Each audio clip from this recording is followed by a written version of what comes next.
यहाँ आकर मुझे बहुत खुशी हो रही है। आप यहाँ गर्मी में आए, दूर दूर से आए, मेरी बात सुनने आए, इसके लिए आप सबको दिल से धन्यवाद करता हूं और आपका यहाँ स्वागत करता हूं। भाइयों और बहनों, ये जो चुनाव है, इस चुनाव में पहली बार हिंदुस्तान की इंडिपेंडेंस के बाद पहली बार संविधान पर आक्रमण हो रहा है। नरेंद्र मोदी जी, अमित शाह जी और बीजेपी के नेताओं ने साफ कह दिया है कि अगर वो चुनाव जीतेंगे तो वो अंबेडकर जी के संविधान को, गांधी जी के संविधान को रद्द कर देंगे, फाड़ के फेंक देंगे। अब सबसे पहले ये जो संविधान है, ये सिर्फ एक किताब नहीं है। और लोग कहते हैं कि ये संविधान आजादी के टाइम बना था, मगर वो सही नहीं है, क्योंकि इस संविधान में जो सोच है वो आजादी से बहुत पुरानी सोच है। वो गुरु नानक जी की सोच है। उसमें हिंदुस्तान के अलग अलग महापुरुषों की सोच है। फूले जी की सोच है, गांधी जी की सोच है, बुद्धा की सोच है, नारायण गुरु, बसवना, अलग अलग महापुरुषों की सोच इसके अंदर है।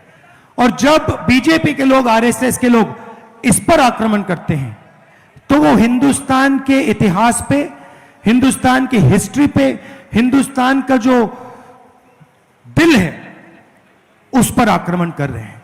तो इस चुनाव में सबसे जरूरी बात अंबेडकर जी का, गांधी जी का जो संविधान है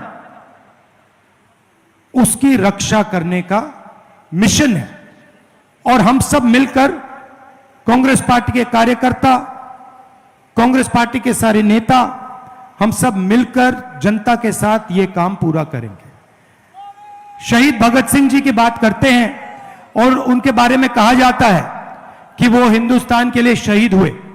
यह बिल्कुल सच है, मगर यह नहीं कहा जाता कि वो एक बहुत गहरे पॉलिटिकल थिंकर थे। और अगर आप उनकी सोच को देखें तो उनकी भी सोच संविधान में रिप्रेजेंटेड है। तो इसीलिए मैं यहां आया हूं आपसे कहने कि जो भी हिंदुस्तान के लोगों को मिला है, दलितों को मिला है, आदिवासियों को, पिछड़े वर्ग को, किसानों को, जो भी मिला है, जमीन का हक हो, रिजर्वेशन हो, पब्लिक सेक्टर हो, जो भी मिला है इस किताब के माध्यम से मिला है। और आज बीजेपी के लोग खुलकर इस पर आक्रमण कर रहे हैं। आपके सवाल हो, 2-3 सवाल हो जो आप मुझसे पूछना चाहें, पूछिए प्लीज, मैं आपके जवाब देता हूं। 1 सेकंड माइक दे देंगे आपको। कौन कौन सवाल पूछेगा? यहां से पूछेंगे। बोलिए बोलिए।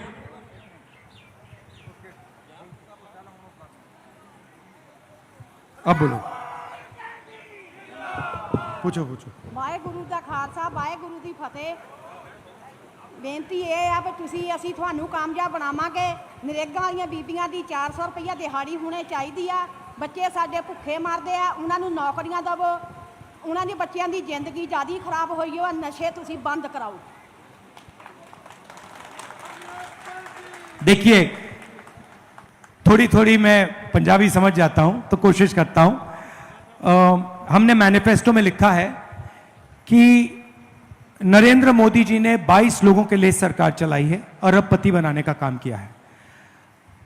मजदूरों को आज मनरेगा में 250 रुपए मिलते हैं। 4 जून के बाद हिंदुस्तान के सब लोग जो मनरेगा में काम कर रहे हैं उनको 400 रुपए मिलेगा। हमने ये कह दिया है, हम इसको कर देंगे। दूसरी बात, आशा और आंगनवाड़ी में जो महिलाएं काम करती हैं उनकी जो आमदनी है, हमें लगता है कि वो बहुत कम है। 4 जून के बाद उसको भी हम दुगना कर देंगे।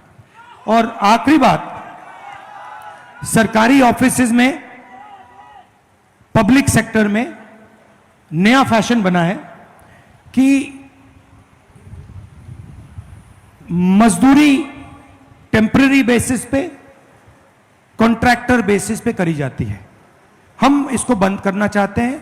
हम चाहते हैं कि अगर कोई भी सरकारी ऑफिस में काम करे, पब्लिक सेक्टर में काम करे, तो वो कॉन्ट्रैक्ट बेसिस पे काम ना करे, वो परमानेंट बेसिस पे काम करे, उसे इज्जत मिले, रिस्पेक्ट मिले, पेंशन मिले। तो ये भी हम करने जा रहे हैं सरकारी ऑफिसेज में। और पब्लिक सेक्टर में हम ठेकेदारी प्रथा को बंद कर रहे हैं और परमानेंट जो पहले होता था, परमानेंट नौकरी हम फिर से दिलाने का काम करेंगे। जहां तक आपने ड्रग्स की बात कही है, यह बात सबसे पहले मैंने यहां पंजाब में आकर उठाई थी और लोगों ने मेरा मजाक उड़ाया था। और आप बिल्कुल सही कह रही हैं, पंजाब से ये जो ड्रग का मेनेस है, इसको मिटाना है। और इसमें कांग्रेस, ये काम कांग्रेस पार्टी कर सकती है और ये लोग नहीं कर सकते, नहीं कर सकते हैं। तो ये जब कांग्रेस पार्टी की यहां सरकार आएगी, जो आने वाली है, तब हम इसको बिल्कुल तेजी से मिटा देंगे यहां से। वो तो आएगी आएगी आएगी। धन्यवाद। बैठिए।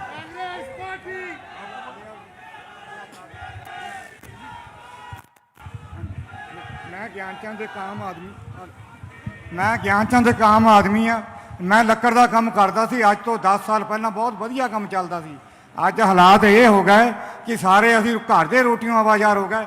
ਮੇਰੇ ਖਿਆਲ ਆ ਕਿ ਮੇਰੇ ਵਰਗੇ ਤੁਹਾਡੇ ਵੀ ਬਹੁਤ ਸਾਰੇ ਬੱਚੇ ਆ ਜਿਹੜੇ ਘਰਾਂ 'ਚ ਡਿਗਰੀਆਂ ਕਰਕੇ ਬੈਠੇ ਆ, ਕੋਈ MBA, ਕੋਈ BCA, ਕੋਈ ਕੁਝ ਕਰਕੇ ਬੈਠਾ, ਕਿਸੇ ਨੂੰ ਕੋਈ ਕੰਮ ਨਹੀਂ, ਕੋਈ ਐਸਾ ਇਲਾਕੇ 'ਚ ਫੈਕਟਰੀ ਨਹੀਂ।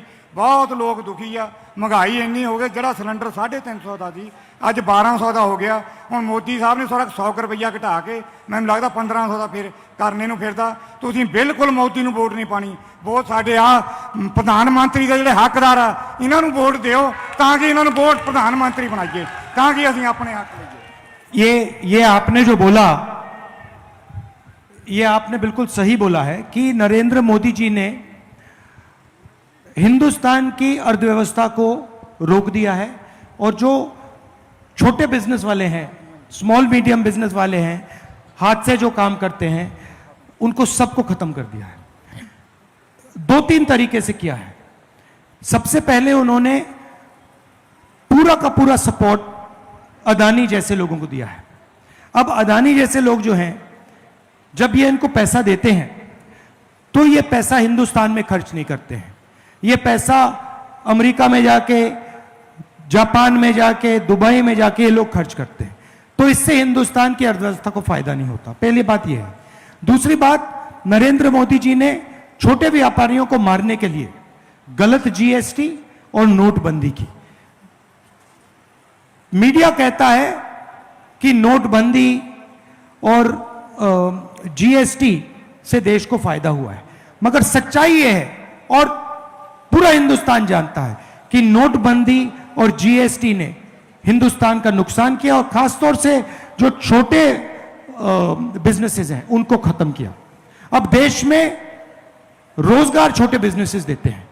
अंबानी जी देश को रोजगार नहीं देते, अदानी जी रोजगार नहीं देते। तो मैं आपको अपनी सोच के बारे में बताना चाहता हूं। हमारा प्लान क्या है? सबसे पहले किसानों को हम गारंटीड कानूनी मिनिमम सपोर्ट प्राइस दे रहे हैं, तो और उनका कर्जा माफ करने जा रहे हैं। तो अब किसानों के जेब में इंडिया गठबंधन की सरकार पैसा डालेगी, पहला काम। दूसरा काम जो मैंने अभी आपको कहा, मजदूरों को 250 रुपए नहीं 400, आंगनवाड़ी और आशा महिलाओं को दुगना, उनके बैंक अकाउंट में पैसा डाल रहे हैं। तीसरा, महालक्ष्मी योजना। हिंदुस्तान के सब गरीब लोगों की लिस्ट बनेगी।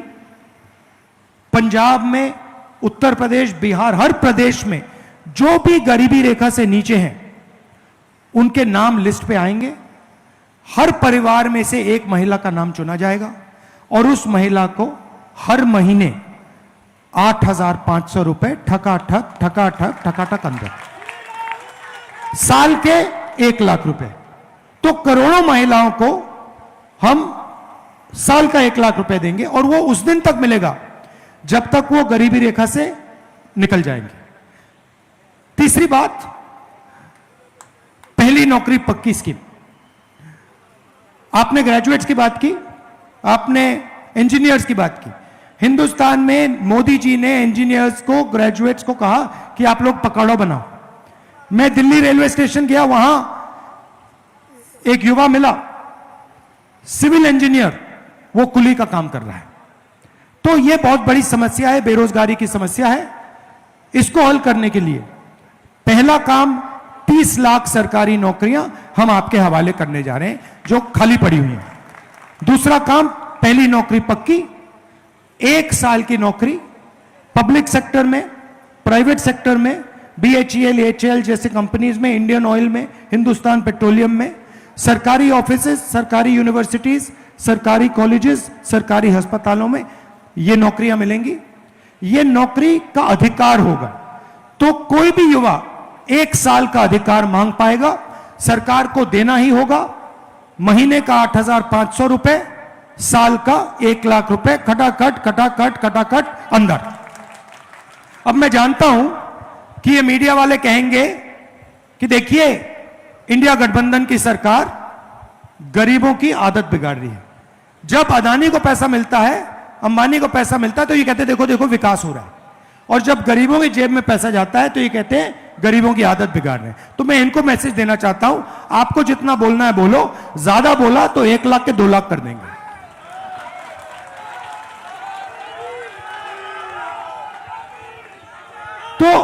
तो हमारा आइडिया क्या है, जो नरेंद्र मोदी जी ने आपके जेब से निकाला, गलत GST लगाकर, नोटबंदी, अदानी की मदद करके, किसान का जो बिल लाए, जो आपने उनके जेब से निकाला पिछले 10 साल, वो हम आपके जेब में डालना चाहते हैं। अब ये मत सोचिए कि हम सिर्फ आपके जेब में पैसा डालना चाहते हैं। हमारा एक और लक्ष्य, छुपा हुआ लक्ष्य, हम क्या करना चाहते हैं, जैसे उन्होंने अदानी जी को पैसा दिया, अदानी जी ने इसको विदेश में खर्च किया, हम आपके जेब में पैसा डालना चाहते हैं, क्योंकि हम जानते हैं कि आप इस पैसे को यहीं खर्च करोगे, गांव में खर्च करोगे, शहरों में खर्च करोगे, हिंदुस्तान में खर्च करोगे। जैसे ही आप ये पैसा खर्च करना शुरू करोगे, कैसे खर्च करोगे, कोई शर्ट खरीदेगा, पैंट, जूते, camera, mobile phone, motorcycle, scooter, ये चीजें खरीदोगे। जैसे ही आप ये चीजें खरीदना शुरू करोगे, इन सारे के सारे प्रोडक्ट्स का डिमांड बढ़ेगा। जैसे डिमांड बढ़ेगा, फैक्ट्रियां इन चीजों को बनाना शुरू कर देंगी, और उन्हीं फैक्ट्रियों में जिन लोगों की आप बात कर रहे हो, जो अनएम्प्लॉयड ग्रेजुएट्स हैं, उनको रोजगार मिलना शुरू हो जाएगा। तो हमारी सोच है कि हम हिंदुस्तान की इकोनॉमी को जंप स्टार्ट करें। जैसे गाड़ी में, मोटरसाइकिल में पेट्रोल डाला जाता है, उसके बाद चाबी घुमाई जाती है। अब नरेंद्र मोदी क्या कर रहे हैं, पेट्रोल निकाल दिया गाड़ी से, आपके जेब में से पेट्रोल निकाल दिया, सबके जेब में से पेट्रोल निकाल दिया, और वहां बैठे चाबी घुमा रहे हैं, कुछ हो ही नहीं रहा है, गाड़ी स्टार्ट ही नहीं हो रही। तो इसीलिए हम आपके जेब में पैसा डाल रहे हैं, और हम लाखों करोड़ रुपए डालेंगे, किसानों को देंगे, मजदूरों को देंगे, छोटे व्यापारियों को देंगे, युवाओं को देंगे, महिलाओं को देंगे। उसके बाद जैसे ही हम चाबी घुमाएंगे, गड़गड़ गड़गड़ गड़ स्टार्ट हो जाएगा, खटाखट खटाखट खटाखट इंजन स्टार्ट हो जाएगा। और उससे पहले फटाफट फटाफट फटाफट नरेंद्र मोदी को आउट कीजिए। तो ये हमारी सोच है, ये हमारी सोच है, और इससे पूरे देश के लोगों को फायदा होगा, अर्थव्यवस्था फिर से चालू होगी, और रोजगार युवाओं को मिलना शुरू हो जाएगा। मगर यह सब नहीं हो सकता अगर इसको मिटा दिया गया, अगर यह हमारे हाथ में नहीं है। ठीक है, तो आजादी से पहले जो होता था वो होगा। दलितों को कोई रिस्पेक्ट नहीं मिलेगी, जगह नहीं मिलेगी, पिछड़ों को कोई रिस्पेक्ट नहीं मिलेगी, कोई अधिकार नहीं होगा, गरीब लोगों को कुचला जाएगा, किसानों को परे कर देंगे, मजदूरों को बंदा बिल्कुल बांध देंगे। तो ये इसको बचाना सबसे जरूरी है, और इसको अंबेडकर जी ने दिया, पूरी जिंदगी दी उन्होंने, गांधी जी ने पूरी जिंदगी दी। हमारी जो आजादी की लड़ाई थी, उसको आप आजादी की लड़ाई कह सकते हो, मगर सचमुच में वो संविधान की लड़ाई थी, इसके लिए वो लड़ाई लड़ी गई थी। तो ये मैसेज देना चाहता हूं आपको कि ये सपना देख रहे हैं बीजेपी वाले, नरेंद्र मोदी जी, कि हम संविधान को रख जाइए। एक सेकंड भैया, एक सेकंड बोल रहा हूं मैं। तो ये सपना देख रहे हैं कि हम एक बार फिर जैसे आजादी के पहले चलता था वैसे चलाएंगे, पूरी की पूरी सरकार अदानी जी के लिए चलाएंगे। एयरपोर्ट उनको दे दिए, पोर्ट्स दे दिए, इंफ्रास्ट्रक्चर दे दिया, डिफेंस इंडस्ट्री दे दी। आपको मालूम है अग्निवीर क्यों लागू किया? आप जानते हो अग्निवीर क्यों आया? जानते हो? मैं आपको बताता हूं। डिफेंस बजट में या आप हथियार खरीद सकते हो या फिर आप जवानों की देखभाल कर सकते हो। नरेंद्र मोदी जी ने अदानी जी को डिफेंस इंडस्ट्री के सारे कॉन्ट्रैक्ट्स पकड़ा दिए। आप इंटरनेट पे जाइए, पहले हिंदुस्तान की जो राइफल थी वो इंडियन ऑर्डिनेंस फैक्ट्री बनाती थी, कारतूस जो थे इंडियन ऑर्डिनेंस फैक्ट्री बनाती थी, हवाई जहाज HAL बनाता था। आज अगर आप जाएंगे अदानी डिफेंस को देखिए, इंटरनेट पे जाइए, अदानी डिफेंस टाइप कीजिए। अदानी डिफेंस हिंदुस्तान की राइफल बनाएगा, सारे कारतूस बनाएगा, सारे शेल्स बनाएगा, सारी फील्ड गन्स बनाएगा, ड्रोन बनाएगा, हवाई जहाज बनाएगा, सारा का सारा अदानी डिफेंस बनाएगा। पूरी की पूरी डिफेंस इंडस्ट्री अदानी जी को पकड़ा दी है, इन लोगों को पकड़ा दी है, पब्लिक सेक्टर को परे कर दिया है। और फिर कहते हैं कि हम 2 तरीके के जवान बनाना चाहते हैं। मतलब पहली बार हिंदुस्तान की हिस्ट्री में ये 3 कानून लाए किसान वाले, इन्होंने, इनकी कोशिश थी किसानों को मजदूर बना दो। अब इन्होंने नई चीज की है, अग्निवीर योजना में जवानों को मजदूर बना दिया है। सही बात है ना, कि आप आओ, आप यहां 3 साल काम करो, उसके बाद जूता मार के आपको बाहर भगा देंगे। 2 तरीके के जवान होंगे, एक अमीर घर का बेटा होगा, एक अमीर घर का बेटा होगा, उसे पेंशन मिलेगी, उसे कैंटीन मिलेगी। अगर वो शहीद होता है तो उसको शहीद का दर्जा मिलेगा, कॉम्पनसेशन मिलेगी, परिवार की पूरी रक्षा होगी और उसको फुल ट्रेनिंग मिलेगी। और गरीब घर के बेटे को कहते हैं कि भैया आपको 6 महीने की ट्रेनिंग देंगे, चाइना के सामने खड़ा कर देंगे। चाइना के जो सैनिक है उनको 5 साल की ट्रेनिंग होगी, आप उनसे लड़ोगे, आपकी 6 महीने की ट्रेनिंग, उनकी 5 साल की ट्रेनिंग, नतीजा सबको मालूम है। और जब आप शहीद होगे तो हम आपको ना शहीद का दर्जा देंगे, ना कॉम्पनसेशन देंगे, ना आपकी फैमिली की रक्षा करेंगे। तो 2 तरीके के शहीद बना दिए हैं, एक अमीर घर का बेटा है, दूसरा गरीब। और गरीब वाले से कह रहे हैं कि भैया आपको 3-4 साल बाद निकाल देंगे, पेंशन नहीं देंगे, शहीद का दर्जा नहीं देंगे। ये हमारे लिए एक्सेप्टेबल ही नहीं है। ये सेना का अपमान है, देशभक्तों का अपमान है, आर्मी का अपमान है, इसको हम एक्सेप्ट नहीं करेंगे। जैसे ही हमारी सरकार आएगी पहला काम होगा अग्निवीर योजना को फाड़ के कूड़ेदान में फेंक देंगे। हमें 2 तरीके के शहीद नहीं चाहिए, हमें सिर्फ एक तरीके का शहीद चाहिए जिसकी रिस्पेक्ट हो। शहीद भगत सिंह जी जैसे, उनकी रिस्पेक्ट है, सब लोग इज्जत देते हैं। यहां पे अभी म्यूजियम बनाया, स्टैचू बनाई, स्मारक बनाया, हर शहीद की ऐसी इज्जत होनी चाहिए। अभी 2 दिन पहले मैं एक अग्निवीर से जाके मिला, अग्निवीर के परिवार से जाके मिला जो शहीद हुआ। अभी उसको कॉम्पनसेशन नहीं मिली है, उसको शहीद का दर्जा नहीं मिला है, उसको देश भूल गया है। तो ये तो एक्सेप्टेबल ही नहीं है, इसको हम एक्सेप्ट करने को तैयार ही नहीं है। इसलिए हम इसको फाड़ के फेंक देंगे, जैसे पहले हुआ करता था। जवान मजदूर नहीं होगा, जवान जवान होगा और जवान को पूरी रिस्पेक्ट मिलेगी। धन्यवाद।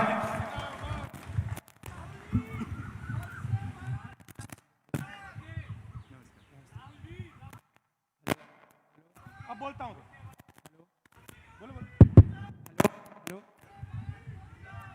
हेलो सर, मैं वॉलीबॉल इंडिया ਨੈਸ਼ਨਲ ਪਲੇਅਰ ਹੂੰ।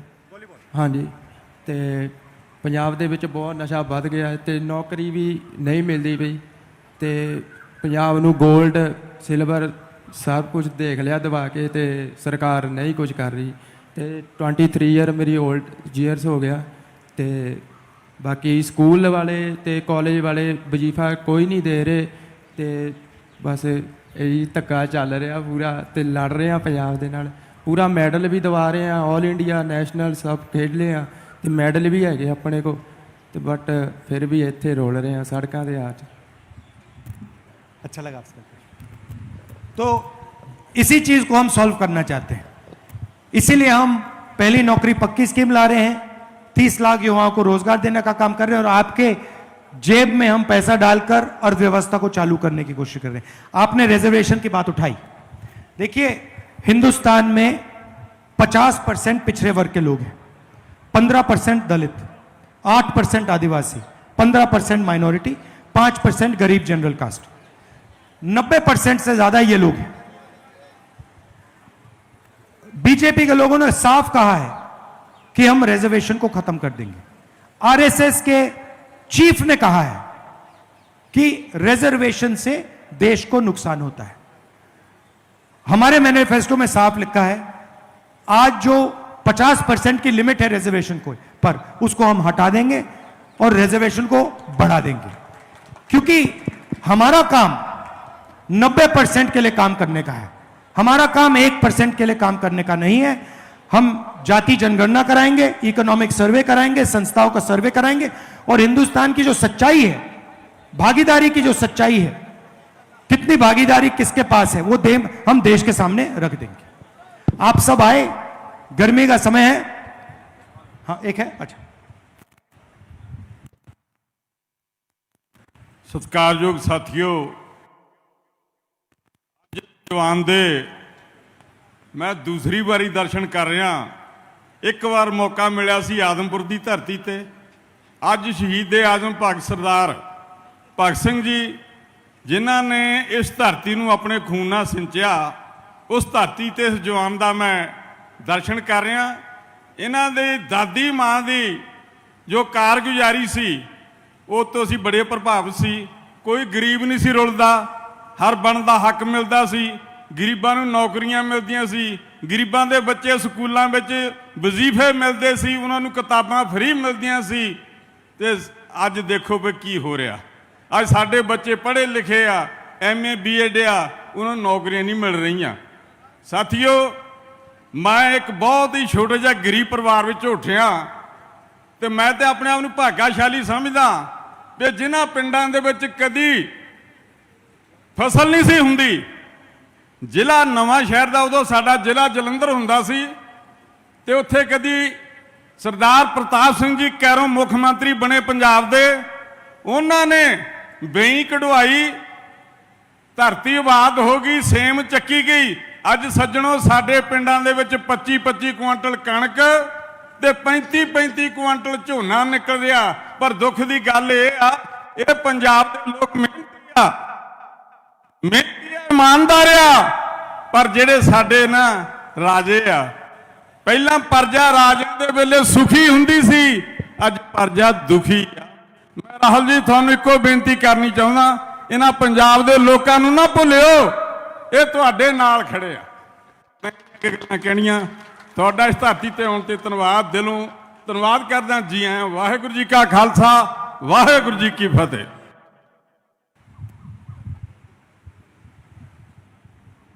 हेलो।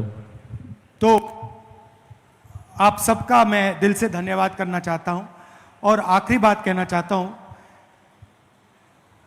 10 साल आपने हिंदुस्तान को प्रधानमंत्री दिया, मनमोहन सिंह जी दिए, और उन्होंने देश को, अर्थव्यवस्था को सही तरीके से चलाया था। तो पंजाब का रोल रहा है हिंदुस्तान को चलाने में। आप हिंदुस्तान को रास्ता दिखाते हो, आप देश को भोजन देते हो, और देश को डायरेक्शन देते हो। तो आपकी जिम्मेदारी है कि ये जो आक्रमण बीजेपी के लोग, आरएसएस के लोग आप पर कर रहे हैं, संविधान पर, पंजाब पर, इसको आप रोकिए, और भारी बहुमत से यहां पर कांग्रेस पार्टी के कैंडिडेट सिंगला जी को आप जिताइए। आप सबका दिल से धन्यवाद करता हूं। नमस्कार, जय हिंद, सत श्री अकाल।